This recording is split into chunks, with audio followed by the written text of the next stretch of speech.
Hey, welcome everybody. Hello everybody. Guess who's here today? It's the Happy Life Show and my beautiful full wife Ahiranta. Yes, and look at my gorgeous Ozay. Yes, look at me. It is very hot in the UK. We're going towards 30 degrees. So we thought we'd do our beach clothes on. He is in, he's more in Cuba. He is on holiday in Cuba and I'm in Florida. Yeah. And welcome back. If you haven't subscribed to our channel, please do. Will make us really, really rich. Yes, and don't forget to donate to our charity. Really Saturday rich. night piss-ups down in Nag's Head. Link down below. So please subscribe and leave a comment if you like. Today we're going to talk about the monk who picks up the woman by the river and then carries her over and puts her down and continues. And his companion keeps carrying the woman around. By saying, why did you do that? You shouldn't touch a woman. So how does that apply to us in the Western world, darling? Well, you know, it's easy, isn't it, to judge people because we were all conditioned in various ways and we all carry our grooves right from childhood. We started, you know, copying our parents, whoever our parents were. That was what we were blessed with. And what we do, we play, we rehearse being our parents or something we liked about our parents, it was nice. And so we develop grooves. And it's easy to say, well, you know, those monks keep going on about picking that woman up and carrying her. I put her down ages ago. Oh yeah, great for you. Like, you know, you wouldn't condition the same way us poor little shitty little monks were brought up. No, you wasn't, was you? No. You were just lucky. We were not lucky. We didn't have the same environment as you, and we got something else to deal with. You obviously didn't have that deeper groove in that area where you could follow easily those monastic codes of conduct, and so therefore, we should have compassion for those people, not judge those people, for starters. And you shouldn't judge yourself is the most important thing, because if you can't put the woman down, doesn't matter. There's plenty of opportunity. Yeah. But what does it stand for, the woman, picking up the woman by the river? It stands for keep carrying the situations that we can't control. It stands for a nagging wife who can't shut her mouth up and know when it's the right time to put the woman down, or a nagging husband, because we all sexes are just the same as each other with the same kind of varying traits and what have you. So I'm not sexist, well, you can put me down as sexist if you like, I don't mind that. Yeah, whatever. But whatever. Yeah, whatever. Whatever, innit? Yeah, but I was more pointing to when we are working on our channel is about working on the mind to lessen the suffering that people go through, especially we've just been through lockdowns and COVID, and people were coming up situations they had to deal with themselves more because they were more thrown upon themselves. People had to live in a house, sometimes in relationships in which they didn't even like each other. So that was horrible for lots of people. Many relationships ended because of it, but I'm sure many started as well. But this talk is about also that when we go in those grooves and repeat the same, we are angry at somebody because they have mistreated us or they have done us injustice or disjustice. Yeah, we are following the rules and you're not. And then, but we can't change them, but how we deal with them, that is where our power lies. So instead of going over and over that problem and lying awake even, we try to reach the point through meditation to analyze, what am I doing? Can I change the situation? No, I can't. And then we should put the woman by the river, that problem we should leave and just move on, because we cannot. Yeah, that is what our goal is. Yes, that's the goal. But that's the goal. How can we get into that state where we become aware of that every moment of the day? It's very difficult because we keep forgetting ourselves. We're getting lost in what we are doing. We get totally... What are we forgetting of ourselves? To be aware. Yes, that's right. About why we are doing what we are doing. Yes, and it's a state, really, of being. If your natural state of being is to have constant, non-stop flow of one thought after another, then you're kind of addicted to your mind, and everything that pops up that deserves your inquiry or your verbals from it will come up. Oh, you broke the rules. Oh, let's speak about that. He's broken the rules. Look, he's spoken the rules. And sitting in judgment. Yeah, there's nothing else in there, you know. And the monks in the monastery, they should. They should. No, but the monks in the monastery, they have the opportunity to. First of all, they are given ethical codes of conduct, and the ethical codes of conduct are all about purifying the mind. And the mind, when it becomes purified, it becomes less, or the thoughts become less.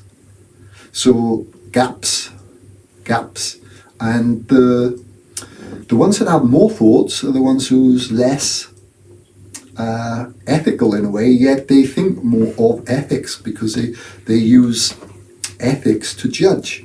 So the thoughts are all stuck together, you know, one moment after another.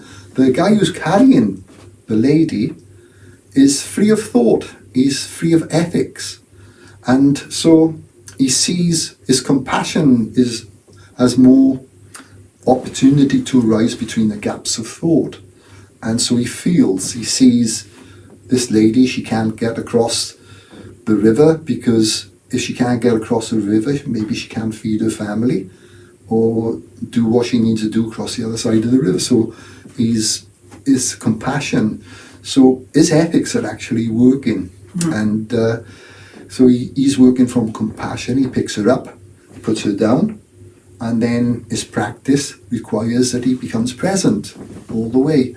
The other monks, they know the ethics and the moral code of conduct, but because they are not got those gaps between their thoughts, then they go straight into judgment, straight into thought, one thought after another, and that's mind. So it's about your practice, and if you want to become like that, then you have to do what needs to be done to become like that, like the monk who can put it down and leave it there. Just reading about the ethics, which is what a lot of people do who join up to religion. The greatest majority of people who are in religious organizations are only intellectually and not even fully understanding the intellectual requirement or the intellectual side of it, because the intellect is asking you to be in a certain way, which is pure and loving towards one another, but they don't know how to become like that because it's all in mind. And so you got the most of people, they really don't understand their religion, and so they use the ethics not to purify themselves and to act on a certain path, like what should I do here? The ethics says I should do this, then I do this. But what people do is they use those ethics to judge, what are you doing there? You shouldn't do that. Our path doesn't say you should do that. You should do this, you should do that, you should do this. You've done this wrong, you've done that wrong. And the eyes should be looking inwards, not outwards. And so you should only look at yourself. And those two keep monks, the eyes on yourself, that's right. Yeah, one eye in, one eye out is best. That's balance. Yeah. 2 eyes in can make you fall over, 2 eyes out makes you fall over yourself. Yeah. But those two monks, they were too, in the intellect, their behaviour showed that. And they weren't sitting in meditation enough to gap the thoughts and to allow the feeling from the love part of yourself to invoke compassion towards one another. And so the one that picked the lady up, he was actually making some form of practice because he was acting from heart and not from mind and ethics. And not from animal instinct. It was nothing sexual to touch the woman. The woman needed help. He offered her the help, put her down and moved on. Yeah. Well, the other stayed in judgment. Yeah, that's right. Yeah. So what we're looking at is not that we should judge those two monks and use that story as a way to down other people in a conversation, because I've heard that story before and I've seen that story used in that way, like to kind of discriminate against somebody who's not fully aware or at that moment, or not at all. Maybe it doesn't matter, because we all deserve compassion. And if you're practicing in the right way, you don't use that story to bash somebody's ego and tell them they are crap, they shouldn't be acting like that, because you're not pure by doing that. You're unpurified. You have not practiced very well if you're using that story to judge somebody else and to put that story on them and to make them feel bad. You're making them feel bad. What does that say about you? See, so it's the finger pointing out. Look, this finger is pointing in judgment, and then you go 1, 2, 3. 1, 2, 3 pointing back at you, and then you go 1 pointing to heaven. I see my thumb is heaven. Heaven, I'm in heaven. I want the world to know that I'm in love with you.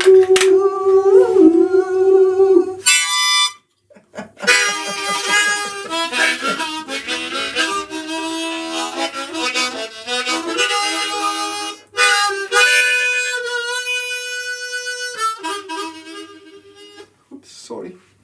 Yeah, it's fantastic. No, lovely. Yeah, thank you. But those two monks Yes. stands for our duality in ourselves as well, huh? Yes, Because we have yes, a judgmental side, Yeah, that's a good point, and we have, well, while Ozay is talking, I do a meditation, and it's called listening meditation. That means, when Ozay is talking, I don't try to come up with a smart remark that I can make after he finally stops talking, but, but I just wait, and then something will come through. If nothing comes through, I stay quiet and he just continues. So listening meditation, that's something I practice while we do these talks too. So that is when I see visualizations. I see things in pictures, not in words. And that is how that came. The two monks stand for the two dual sides inside ourselves. We have the judgmental side, which very steps forward really strongly when we are tired. The more tired, the more that side becomes dominant.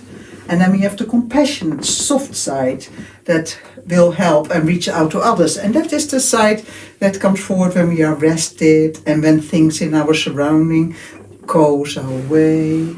So those two monks, those two monks stands for the duality from which we live our life, as long as we are very locked into our mind. There can't be a discussion without duality, two opposing forces.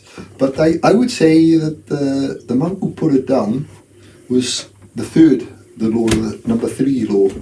The higher self. Two opposing forces, and then there's the point that he's left it. He's not in conflict. He's not good or bad. He's in peace. Okay. That's what I think. But it's a good point, isn't it? So the two monks walking towards the river is just one unit. Then when a situation arises, two sides of the duality comes. Two sides, it splits into the judgmental side. No, can't touch a woman, no matter how much help she needs, can't touch her. Then you have the doing side, that's the compassionate side, who picks up the woman. And then the third, the higher self, is what the monk arises as soon as he puts the lady down. Well, I'll bring it into up to date something, how I try to explain it, is that you got a war going on right now in Ukraine, Russia and Ukraine. And Russia, they think they are good, and they say the Ukrainians are bad. They got Nazis over there trying to take over the Russian people, because there's so many people over there is Russian, and they want to remain. They want to keep their Russian inheritance, identity. But, Russia are saying, or Putin is saying, or whoever over there is saying it, that the Ukrainian president is influenced by NATO, and he's a puppet man for NATO, and he's just inciting discontent over there between the Russian people who like being Russian and other people who they're brainwashing into believing that we are NATO and we should be with the Western world. Yeah. And then you've got the West, that's behind NATO, who's convinced that Russia just invaded that country for no reason at all, other than whatever, I don't know what reason. Financial gain. They're supposed to be given, financial gain. Probably the sources they have. That we are the goodies and the Russians are the baddies. So you got always, there's no argument if this side don't think they're good, and if this side don't think they're good, and if this side don't think this side is bad, and this side doesn't think that side is bad. You can't get that conflict. If both sides think they're good and they are good, then there's no conflict. You get number three man. Yeah. And number three man, he understands that, look, good, them bad. No. That doesn't work. That doesn't bring peace. Be free of the conflict. Yeah. And so that's how I kind of see it. The monk was free because he didn't work by the ethics of the monastery. He worked by the ethics of what the monastery was trying to evolve him into, and that was a higher man, to be free of duality and conflict. Yeah. So, because a war can only exist if we are identifying with one of the parties, isn't it? Or an ideal. Yeah. They try to put an ideal before us, and you are forced to be before or against. There is no middle way. Yeah. And I heard you say to be in the middle. It means, does it really matter if you are a Russian by identity or if you're an Ukrainian by identity? That nationalism, I am this and I am that is what keeps us divided. We should move towards a world race that is, we are all earthlings, for example. And there is no such thing as an African and an Englishman and a Welshman and a Greek and a Dutch girl, and we should all be earthlings, and that is universal, because then we don't even have to start pretending that we have to fight aliens, because that is something else again, isn't it? Yeah. So if we all become one, then the people who want to make money or try to exploit, they will start a war with aliens in the universe, isn't it? So when are we going to stop? When are we going to stop being dualistic? Well, we have to get rid of our present states of government and our fake democracy, because that's how I see it. They lie. Both sides are lying. Russia's lying to their people, and our NATO and allies and England and all the rest of them are just as bad criminals as what they are over there. And let's not lie to ourselves. Now, we have a great economy in this country, and one of the biggest incomes for our economy, do you want to know what it really is? The selling of arms. And to sell arms and to keep our economy strong, we need wars. Simple as that. And these guys, like Boris Johnson and his bunch of conservative guys, they are like what we were calling the oligarchs of Russia. Because, do you know what they knew? This was interesting. This was because this always happens. I've seen this in human nature, and I'm very up on this because I've been doing this for years, how people project their own flaws onto the other person. And one of the first things NATO wanted to do was to take all the money off what they considered was the powerful people in Russia, the oligarchs. And in the West, we are doing the very same thing. If somebody took all the money off all our very rich people, i.e. the arms industry and the owners of the arms industry and what have you, our economy would also take a Suffer. low, because that would be our weakness. What we got to do as people, am I getting political? Yeah. But I also see, for me personally, I see... But it's connected to our development. Yeah, because I see... we cannot be manipulated. We are being manipulated if we all can the time. think for themselves, if we can think for ourselves. Yeah, we are being manipulated. Because lied to. we all try to protect that which we have, but we don't realize if we would all come together, we would be way better off. Not only financially, but spiritually, in well-being. And we live like paupers. Even the people who have middle-class incomes and higher incomes, we all are paupers. We could be all living a way more enriched life than we're doing right now. Yeah. Financially, physically, emotionally, spiritually. And that is something that meditation gives you that insight. Yeah. You come to see, because what is inner is outer. If you ever try to verify something, if somebody says something outside of you, always go inside and verify it inside. How does that relate to me? When I write articles or I write stories, I always write from the point to point out how does this relate to me. You can say, okay, everybody put that woman down by the river and then carry on. What does that mean, that story? How does that story relate to me? Well, that relates to me if somebody hurts me and I can't change that situation. Should I stay hurt or should I just let go and move on? So that is how that story relates to me. And you can do that with everything, absolutely everything, because what is inner is outer. And if you can't find it inside, then you will come to the truth, because then you can reason it out. You say, hey, that's not correct what they say. But you have to do the inner work, and most people are kept so busy, are kept in so much conflict with each other, that we don't get the time to sit and reflect. That is why the people in power keep us busy. They set us up against each other. Yeah. Now, for example, here in the UK, they're going to give the people a little bit of money, the people that are on benefits. The people who are not on benefits and are just taking over are kicking off about that. Not because they are greedy, but they find that unfair. So they start kicking the group that falls within the benefit group. And that's what the government wants. They want to keep us busy, give you something to worry about, to fight about, and that stops you from becoming an independent thinker, isn't it? Yeah, I'm just saddened by all the dishonesty personally, and that's human nature, Phil. Yeah. We have to evolve. I know that it's all part of what we all have to go through, and before we can wake up, we have to go through a lot of suffering. And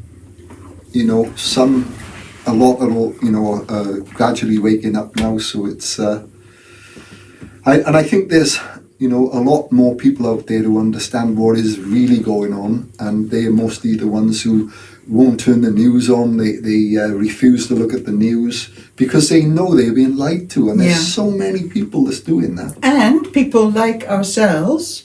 What do? They will try to ridicule us, make us look stupid. Yeah. So hence we make ourselves look stupid. So we just save other people the trouble. We put silly hats on, silly sunglasses. I have got a silly hat. I look good. Yeah, you are. And I forgot to tell you, but Ozay is on holiday. It is so hot here in the UK at the moment, 30 degrees. So Ozay decided to go to Cuba. I'm in Cuba, baby. And I am in Florida. That's why I'm dressed like this. He's in Cuba. She's gorgeous, isn't she? Yeah. I think we have covered that, darling. Yeah, do you think so? Yeah, I think that will do. Anyone got anything to say? I think for us it's time to go and have a dip in the sea. Yeah, we're outdoors today. Aye. The sun is so hot today. We just saw the nudist beach further down, so I think we're going to check that out, darling. Yeah, but we're going to open up a discussion on the nudist beach next video, so please come. Maybe we will even wear the costume that they have on the beach. I'm so well blessed. All right. Thank you, everyone. Please consider subscribing to our channel. And if you have any questions, always welcome. We have a whole list of them, but we will try to address them all. Okay. All right. See you next time. Don't forget, sign below and like. Bye. Bye. Bye.